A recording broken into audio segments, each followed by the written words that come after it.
પ્રશ્ન નંબર 1 બંધારણની કઈ કલમમાં રાષ્ટ્રપતિનો ઉલ્લેખ છે? જવાબમાં આવશે 52 નંબરની કલમ. પ્રશ્ન નંબર 2 રાષ્ટ્રપતિ બનવા માટે ઓછામાં ઓછી વયમર્યાદા કેટલી હોવી જોઈએ? જવાબમાં આવશે 35 વર્ષ.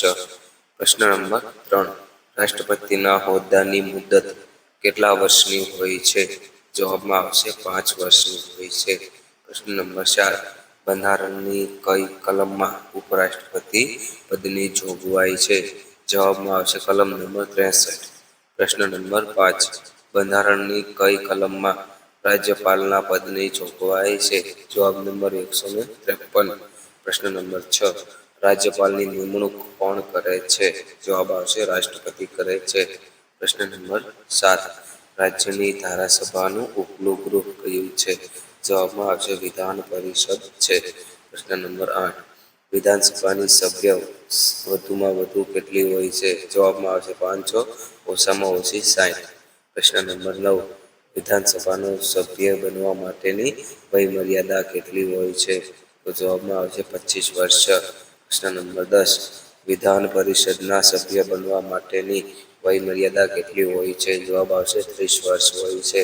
પ્રશ્ન નંબર 11 વિધાન પરિષદની ઓછામાં ઓછી સભ્ય સંખ્યા કેટલી હોય છે? જવાબમાં આવશે 46.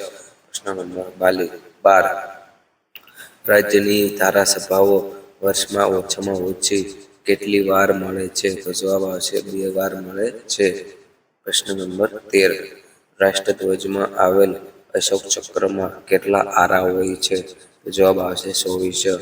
પ્રશ્ન નંબર 14 રાષ્ટ્રધ્વજની લંબાઈ અને પહોળાઈનું પ્રમાણ કેટલું છે? જવાબ આવશે 3:2.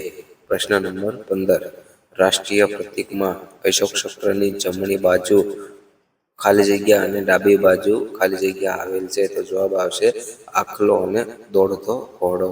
પ્રશ્ન નંબર 16 આપણું રાષ્ટ્રીય વાક્ય કયું છે? જવાબ આવશે સત્યમેવ જયતે. પ્રશ્ન નંબર 17 ભારતનું રાષ્ટ્રગાન કયું છે? જવાબ આવશે જન ગણ મન. પ્રશ્ન નંબર 17 જન ગણ મન ગીત લખનાર કોણ હતા? જવાબ આવશે રવિન્દ્રનાથ ટાગોર. પ્રશ્ન નંબર 19 ભારતના રાષ્ટ્રગીતને ક્યારે મંજૂરી મળી હતી? જવાબમાં આવશે 1950માં. પ્રશ્ન નંબર 20 ભારતનું રાષ્ટ્રીય ગીત કયું છે? તો જવાબ આવશે વંદે માતરમ. પ્રશ્ન નંબર 21 વંદે માતરમ લખનાર કોણ હતા? તો જવાબમાં આવશે બંકિમચંદ્ર ચટ્ટોપાધ્યાય હતા. પ્રશ્ન નંબર 22 ભારતમાં આયોજન પંચની રચના ક્યારે કરવામાં આવી હતી? જવાબ 15 માર્ચ 1950. પ્રશ્ન નંબર 23 હોદ્દાની રૂએ આયોજન પંચના વડા કોણ હોય છે? તો જવાબમાં આવશે વડાપ્રધાન PM. પ્રશ્ન નંબર 24 પ્રથમ પંચવર્ષીય યોજનાનો મુખ્ય હેતુ કયો હતો? પ્રશ્ન નંબર જવાબ આવશે ખેતીનો વિકાસ. પ્રશ્ન નંબર 25 રાજ્યની ધારાસભાનું નીચલું ગૃહ કયું છે? તો જવાબ આવશે વિધાનસભા. પ્રશ્ન નંબર 26 નાગાર્જુન યોજના કઈ નદી પર તૈયાર કરવામાં આવી છે? તો જવાબમાં આવશે કૃષ્ણા નદી પર, આંધ્રપ્રદેશમાં. પ્રશ્ન નંબર 27 ભાખરા નાગર યોજના કઈ નદી પર છે? તો જવાબ આવશે સતલુજ, પંજાબમાં છે. પ્રશ્ન નંબર 28 હીરાકુંડ યોજના કઈ નદી પર છે? જવાબમાં આવશે મહાનદી, ઓરિસ્સામાં. પ્રશ્ન નંબર 30 કડાણા યોજના કઈ નદી પર છે? તો જવાબમાં આવશે મહી નદી, ગુજરાતમાં છે. પ્રશ્ન નંબર 30 ભારતમાં રેલવેનો પ્રારંભ કોના સમયમાં થયો? તો જવાબ આવશે ડેલહાઉસીના સમયમાં થયો. પ્રશ્ન નંબર 31 ભારતમાં કયા 2 સ્થળો વચ્ચે રેલવેની શરૂઆત થઈ હતી? તો જવાબ આવશે મુંબઈ અને થાણા વચ્ચે. પ્રશ્ન નંબર 32 બ્રોડગેજમાં પાટા વચ્ચેનું અંતર ખાલી જગ્યા હોય, મીટર ગેજમાં ખાલી જગ્યા અંતર હોય, અને નેરો ગેજમાં ખાલી જગ્યા અને લાઇટ ગેજમાં ખાલી જગ્યા અંતર હોય છે? જવાબમાં આવશે 1.676 મીટર, 1 મીટર, 0.762 મીટર અને 0.710 મીટર. 33 ભારતમાં ઇલેક્ટ્રિક ટ્રેનની શરૂઆત ક્યારે અને કયા 2 સ્થળો વચ્ચે થઈ હતી? જવાબ આવશે છત્રપતિ શિવાજી ટર્મિનસ, કુર્લા, 1925માં. પ્રશ્ન નંબર 34 ભારતમાં મેટ્રો ટ્રેનની શરૂઆત કયા સ્થળેથી થઈ હતી? જવાબ આવશે કોલકાતામાં. પ્રશ્ન નંબર 35. ભારતમાં ભૂગર્ભ ટ્રેનની શરૂઆત કયા અને ક્યારે થઈ? જવાબ આવશે કલકત્તાની ઈસ્પ્લાન્ડે અને ભવાનીપુરની વચ્ચે 1984-85માં. પ્રશ્ન નંબર 36. ભારતમાં રેલવે એન્જિન બનાવવાનું કારખાનું ક્યાં આવેલું છે? જવાબ આવશે ચિત્તરંજન અને જમશેદપુર વચ્ચે. પ્રશ્ન નંબર 37. ભારતમાં ડીઝલ એન્જિન ક્યાં બને છે? તો જવાબ આવશે વારાણસી, પટિયાલા. પ્રશ્ન નંબર 38. રેલવેના ડબ્બાઓ ક્યાં બને છે? જવાબ આવશે પેરામ્બલ અને કપૂરથલા. પ્રશ્ન નંબર 39.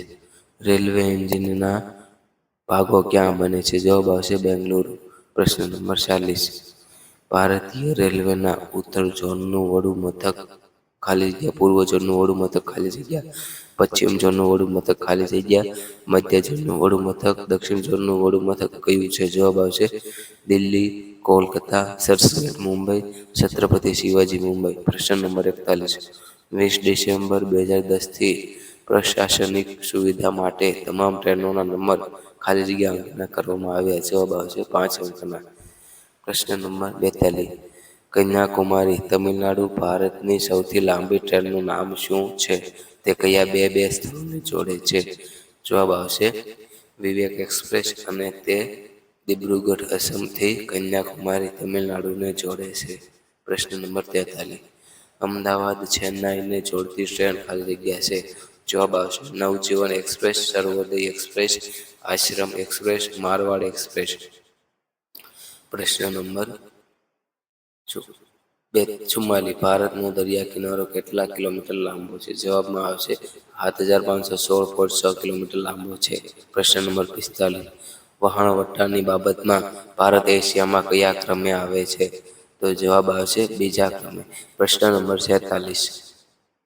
ભારતમાં કુલ જળમાર્ગ કેટલા કિમી છે? જવાબ આવશે 15,000 કિમીથી લાંબો છે. પ્રશ્ન નંબર 47.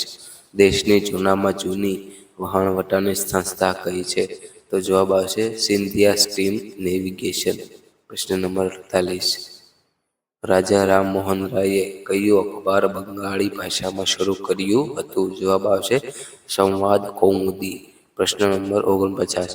વહાણવટા અંગે સરકારને સલાહ આપતી સંસ્થા કઈ છે? જવાબ આવશે નેશનલ શિપિંગ બોર્ડ. પ્રશ્ન નંબર 50. ભારતીય વહાણવટાએ તૈયાર કરેલું યુદ્ધ જહાજ કયું છે? જવાબ આવશે વિક્રાંત.